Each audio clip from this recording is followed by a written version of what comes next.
Total War Pharaoh is out and opinions are mixed. I've played through one campaign and I've got quite a few thoughts. This is the first completely historical Total War game since the Three Kingdoms.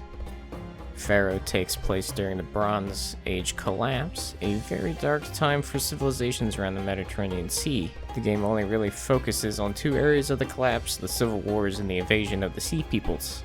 The game dictates the state of the collapse by the current status of key cities around the campaign map. Cities that are raised or underdeveloped will lower the collapse status, increasing the threat of a Sea People invasion.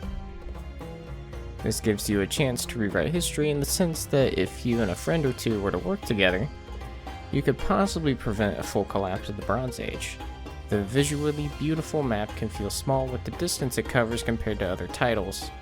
This map has about as many settlements as Rome 2, coming in at about 180, but only covers a distance from Egypt up to modern day Turkey. As far as factions, there are currently 3 factions you can play as: Egyptians, Hittites, and Canaanites. You have a total of 8 leaders to play between them. If you play as Egypt or the Hittites to start, you'll be in a kingdom as a member of a royal court. Each turn you'll have a court action that you can use to gain points to perform a few actions such as blackmail, assassinations, conspire, and a few other options. Your goal is to get to the top and stay on the top. This part of the game doesn't really affect the campaign as a whole. You could conquer everyone and just be the pharaoh and have no one in the other court positions, as they don't really have an effect to the kingdom at whole. If you play as the Canaanites, you don't have a kingdom. You're pretty much just a warlord with the option of trying to become a king or pharaoh in either one. To attempt to join one of these courts, you'll need to conquer at least one city or town in that kingdom's region, and then you'll have the same features and access to the courts. The resource aspect of the game adds a unique difficulty to it. You can't build without stone, wood, or gold. You'll need to trade for them or conquer land to produce them for yourself. All armies cost food, and higher tier units cost copper to maintain. You can obtain these the same ways you can as the other resources. This system adds a layer of tactical depth in the fact that you need to grow and maintain your empire, forcing you to decide what to prioritize. Ambitions tie in nicely with the resource system. Around turn 3 or 5, you'll get to choose your first ambition. The game generates 3 possible ambitions for you, each with different goals that will help shape your empire. Most of these will give you free resources or temporary buffs to your army. The research tab, or for this game, the decrees page, is pointless. There's no new tech or way to make you feel like you're making advancements in your fighting capabilities.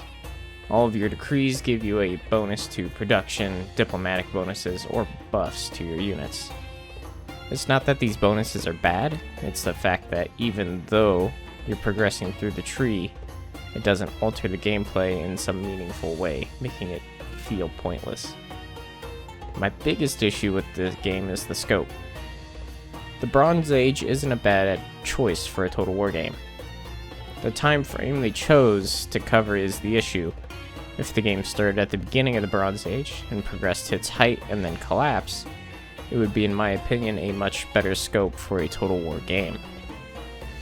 It would give the decrees more meaning with new technologies like chariots, shields, tactics, formations, and production chains with bonuses on top. It would also fix the dullness of the armies. All of them currently feel the same with limited units. Your fighting style and army composition would change based on how far you've progressed.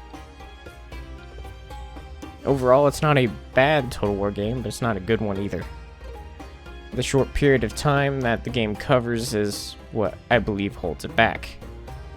I could get over the map feeling small, but the lack of innovation and technologies for both production and warfare really kills it for me. If you're interested in Total War Pharaoh, I'll have a link to the Steam store page down in the description. If you've already played the game, what are your thoughts? Do you agree with me, or do you think the game is dead in the Nile?